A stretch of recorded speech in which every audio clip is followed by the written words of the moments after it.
बिस्मिल्लाहिर्रहमानिर्रहीम। अस्सलाम वालेकुम नाज़रीन, फ़िदा दिल हूँ और आप डेली मैदान देख रहे हैं। वीडियो की जानिब बढ़ने से पहले मेरी आपसे गुजारिश है कि अगर आपने डेली मैदान का ये यूट्यूब चैनल जो है ये सब्सक्राइब नहीं किया तो ये कर लीजिए। अपनी राय से ज़रूर नवाजिए।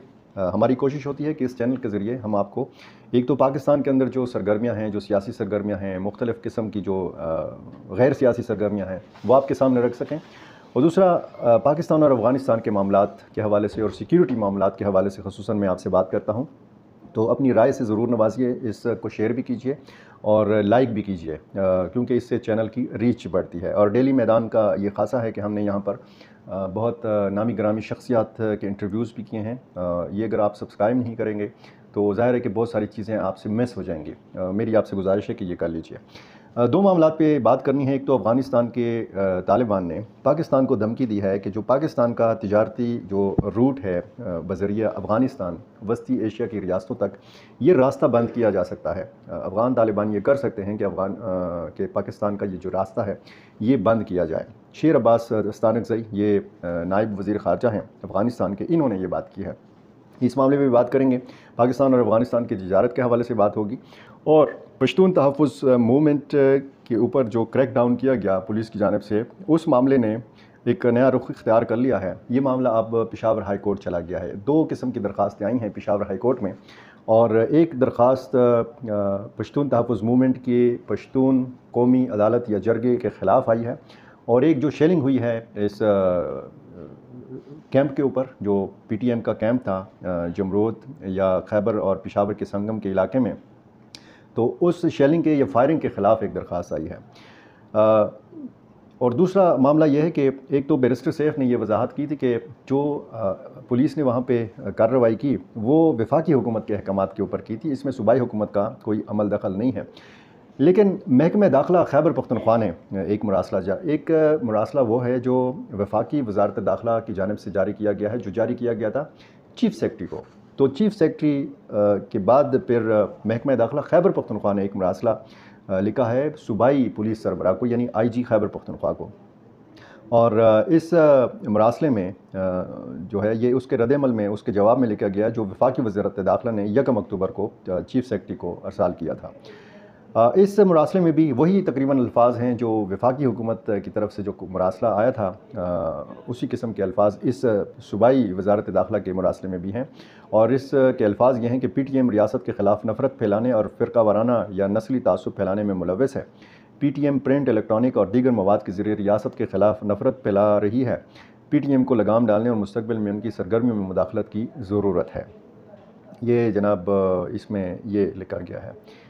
और मैं आपको वो जो अदालत में 2 दरख्वास्तें आई हैं उसमें एक दरख्वास्त तो जो है ज़िला खैबर के एक रिहायशी हैं जिनका नाम खातिरुल्लाह है। इन्होंने दरख्वास्त दी है, बाकायदा अदालत को कहा है कि अगर अदालतें मौजूद हैं, अगर सुप्रीम कोर्ट मौजूद है, हाई कोर्ट मौजूद है, मातहत अदालतें मौजूद हैं, तो फिर पश्तून कौमी अदालत की क्या ज़रूरत है। ये इस दरख्वास्त गुजार के मुताबिक इस दरख्वास्त में वफाकी सूबाई हुकूमत, IG पुलिस समेत मंजूर अहमद पश्तीन को फ़रीक बनाया गया है।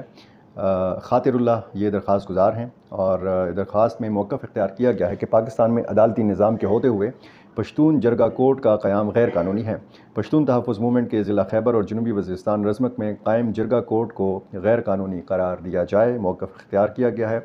और दूसरा जो शेलिंग हुई है इस इज्तिमा की जगह पर जो कैंप लगाए गए थे उसके ख़िलाफ़ दरख्वास्त आई है, और बाकायदा पेशावर हाई कोर्ट ने समाअत की है। और पेशावर हाई कोर्ट ने चीफ़ सेक्रेटरी, सेक्रेटरी होम और CCPO पेशावर को कल तलब कर लिया है। बाकायदा इनको कहा गया है कि आप अदालत में पेश हों। एडवोकेट जनरल कल मुतल्लिक़ा अफसरान की हाज़िरी यकीनी बनाएँ, अदालत ने ये हुक्म दिया है।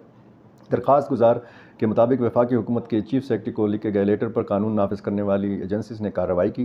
दरख्वास्त गुजार के मुताबिक कानून नाफिज़ करने वाली एजेंसीज़ ने लोगों पर फायरिंग की। ये तहरीरी हुक्मनामा है पेशावर हाई कोर्ट का। कानून नाफिज़ करने वाले फायरिंग से लोगों की जान और माल जो है ये ख़तरे में पड़ गई है। अब इनको तलब किया गया, और इसमें तहरीरी हुक्मनामे में ये भी लिखा गया है कि एडवोकेट जनरल ने दरख्वास्त गुजार के मौक़िफ़ को सपोर्ट किया है। ये सूरत हाल है। और जनाब جو تحریک انصاف کے کارکن ہیں وہ خاصا اس میں رنجیدہ ہیں۔ یہ جو ہوا ہے، یہ منظور پشتین کے اس کیمپ کے اوپر جو شیلنگ ہوئی ہے، جو فائرنگ مبینہ طور پر ہوئی ہے، تحریک انصاف کے کارکن چاہتے تھے کہ یہ جرگہ منظور احمد پشتین کا یا جو عدالت ہے یہ کامیاب ہو، اور باقاعدہ سی ایم علی امین گنڈاپور کے ساتھ جب منظور پشتین کی ملاقات ہوئی تھی تو وزیر اعلیٰ کے سوشل میڈیا ترجمان نے ایک تصویر جاری کی تھی جس میں علی امین خان گنڈاپور نے وہ ٹوپی پہنی ہوئی ہے جو ٹوپی منظور احمد پشتین استعمال کرتے ہیں، اور اس تصویر کے ساتھ اوپر لکھا ہوا ہے سی ایم پشتین۔ تو یہاں سے بھی پتہ چلتا تھا کہ شاید علی امین گنڈاپور باقاعدہ اعلان کریں گے کہ اس جرگہ کو یا اس پشتون عدالت کو کامیاب بنایا جائے گا، اور تحریک انصاف اس میں پورے جوش و خروش کے ساتھ شرکت کرے گی۔ اب جو تحریک انصاف کے MNAs ہیں، انہوں نے باقاعدہ اس فعل کو شرمناک قرار دیا ہے، اور کافی سوالات اٹھائے جا رہے ہیں کہ کیا صوبائی جو پولیس ہے، خیبر پختونخوا کی جو پولیس ہے، یہ وزیر اعلیٰ خیبر پختونخوا کے احکامات کی کتابیں ہے یا یہ وفاقی حکومت کے کنٹرول میں ہے؟ ظاہر ہے کہ خیبر پختونخوا کی جو پولیس ہے، IG کا تقرر وفاقی حکومت کرتی ہے، چیف سیکرٹری کا تقرر وفاقی حکومت کرتی ہے، اور تحریک انصاف کے کچھ لوگ یہ کہتے ہیں کہ وزیر اعلیٰ خیبر پختونخوا تو شروع دن سے یہ کہہ رہے ہیں کہ جی مجھے اپنا چیف سیکرٹری نہیں دیا گیا، مجھے اپنا IG نہیں دیا گیا۔ تو ظاہر ہے کہ یہ دونوں صاحبان جو ہیں یہ تو ہمارے نہیں ہیں۔ تو اگر کنٹرول نہیں ہے، اگر صوبائی حکومت کا علی امین خان گنڈاپور کا کنٹرول نہیں ہے، تو یہ ان کے لیے سوچنے کی بات ہے کہ پھر وہ کس طرح یہاں پہ حکومت کر رہے ہیں۔ تحریک انصاف کے اندر سے یہ آوازیں اٹھ رہی ہیں اور یہ سوالات اٹھائے جا رہے ہیں۔ خود تحریک انصاف کے جو منتخب ممبران اسمبلی ہیں، انہوں نے واٹس ایپ گروپوں میں وزیر اعلیٰ خیبر پختونخوا پر بھی تنقید کی ہے، اور یہ جو شیلنگ اور فائرنگ کا واقعہ ہوا ہے اس کو بھی شرمناک قرار دیا ہے۔ کچھ حوالوں سے آپ کہہ سکتے ہیں کہ تحریک انصاف کے کارکن اور PTM کے کارکن جو ہیں یہ ایک دوسرے کے بہت ہم خیال بن چکے ہیں، بہت سارے حوالوں سے۔ اسٹیبلشمنٹ کے خلاف جو دونوں تنظیموں یا جماعتوں کا جو بیانیہ ہے وہ تقریباً ایک جیسا ہے۔ اب دیکھنا یہ ہے کہ اس معاملے سے خود کو کیسے نکالتے ہیں۔ علی امین خان گنڈاپور تو فی الحال اسلام آباد کے احتجاج کے لیے مصروف ہیں، انہوں نے کئی دن جو ہیں ان تیاریوں میں گزارے ہیں۔ جب سے ان کی عمران خان سے اڈیالہ جیل میں ملاقات ہوئی ہے، یہ ڈی چوک تک پہنچنا چاہتے ہیں، اور ڈی چوک تک پہنچنے کے لیے حکمت عملی بھی انہوں نے طے کر رکھی ہے۔ لگ یہ رہا ہے کہ ڈی چوک تک شاید یہ نہ پہنچ سکیں، کیونکہ جس طریقے سے وفاقی وزیر داخلہ محسن نقوی نے بڑا واضح انداز میں ان کو خبردار کیا ہے کہ جیسے ہی آپ یہاں پہ آئیں گے آپ کا ٹھیک ٹاک جو ہے وہ استقبال کیا جائے گا، اور وہ پھر کس طریقے سے استقبال ہوگا یہ بھی دیکھنے کی بات ہوگی۔ پنجاب کی حدود میں یہ کیسے داخل ہوں گے، اٹک پل کیسے پار کریں گے جب یہ اسلام آباد کی جانب بڑھیں گے، تو ظاہر ہے کہ پہلا پالا تو ان کا پنجاب پولیس سے پڑے گا، اور اس میں اگر خیبر پختونخوا کی پولیس کو بھی ساتھ لے کے جائے گا تو ظاہر ہے کہ یہاں پہ ایک تصادم کی صورتحال ہوگی، خدا نخواستہ یہ بہت بڑے المیوں کے بیچ جنم دے سکتا ہے۔ فیصل واوڈا نے کہا ہے کہ تحریک انصاف کو لاشوں کی ضرورت ہے، لاشیں گرانے کا پورا جو ہے وہ پروگرام بن چکا ہے، یہ ان کا الزام ہے۔ ظاہر ہے کہ تحریک انصاف کی طرف سے ان پر، ان کے اس بیان پر تنقید بھی کی جا رہی ہے۔ دیکھنا یہ ہے کہ صورتحال جو ہے وہ کہاں جا کے رکے گی۔ مختصراً بات شیر عباس ستانکزئی کے اس بیان کے حوالے سے کریں گے۔ یہ افغانستان کے نائب وزیر خارجہ ہیں، انہوں نے صوبہ لوگر میں ایک اجلاس سے خطاب کرتے ہوئے تشویش ظاہر کی ہے کہ جب بھی افغان پھلوں کا سیزن آتا ہے تو پاکستانی راستے جو ہیں یہ بند کر دیے جاتے ہیں، جو سرحدی پوائنٹس ہیں یہ بند کر دیے جاتے ہیں۔ 1 مہینے سے زیادہ ہو گیا ہے، تورخم سرحد جو ہے وہ بند ہے، سپین بولدک بند ہے، انگور اڈا بند ہے، ڈانڈے پیٹن جو خرلاچی کا علاقہ ہے یہ بند ہے، غلام خون جو ہے یہ بند ہے۔ تجارت افغانستان اور پاکستان کی ہو تو کیسے ہو، کس ذریعے سے ہو؟ یہی کہا ہے شیر عباس ستانکزئی نے کہ اگر یہی صورتحال رہی تو پھر افغان طالبان یہ کر سکتے ہیں کہ جو پاکستانی برآمدات ہیں، جو پاکستانی مصنوعات ہیں، جو وسط ایشیا کی مارکیٹوں تک جاتی ہیں، تو ظاہر ہے کہ افغانستان کے راستے سے جاتی ہیں، افغانستان یہ راستہ بند کر سکتا ہے پاکستان کے لیے۔ لیکن ساتھ میں انہوں نے یہ بھی کہا ہے کہ ہمیں پاکستانی عوام کا خیال ہے یہ ہم بند نہیں کریں گے۔ اب اگر آپ پاکستان اور افغانستان کی سالانہ تجارت کے حوالے سے بات کریں تو یہ بہت کم ہو گئی ہے۔ ایک تو جو افغانستان کی برآمدات ہیں، جو وہاں سے چیزیں جاتی ہیں پاکستان آتی ہیں، یہ کافی متاثر ہوئی ہیں۔ اب افغان تاجر جو ہیں یہ متبادل روٹس کی تلاش میں ہیں۔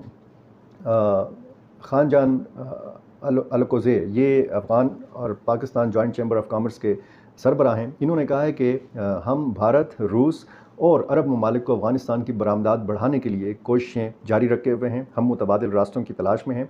सबसे कम लागत वाला, कम वक्त जिसको दरकार होता है, वो रास्ता जो है, ये जो सूट करता है, जो रास्ता अफ़गान ताजरों को, वो सूट करता है पाकिस्तान का रास्ता। लेकिन पाकिस्तान की तरफ से रास्ते अगर बंद हों तो ज़ाहिर है कि अफ़गान ताजरों ने तो कारोबार करना है, और इसी वजह से पाकिस्तानी ताजिर जो हैं वो भी परेशान हैं। ये दोनों मुल्कों के ताजिर चाहते हैं कि इस्लामाबाद और काबुल के ताल्लुकात जैसे भी हों, कम अज़ कम ये सियासी असरात या बाहमी जो इख्तिलाफ़ात हैं, इनके असरात बाहमी तिजारत के ऊपर नहीं पड़ने चाहिए। दोनों मुल्कों के लोगों का जो राब्ता है वो बढ़ना चाहिए। दोनों मुल्कों के जो ताजिर हैं उनका राब्ता बढ़ना चाहिए।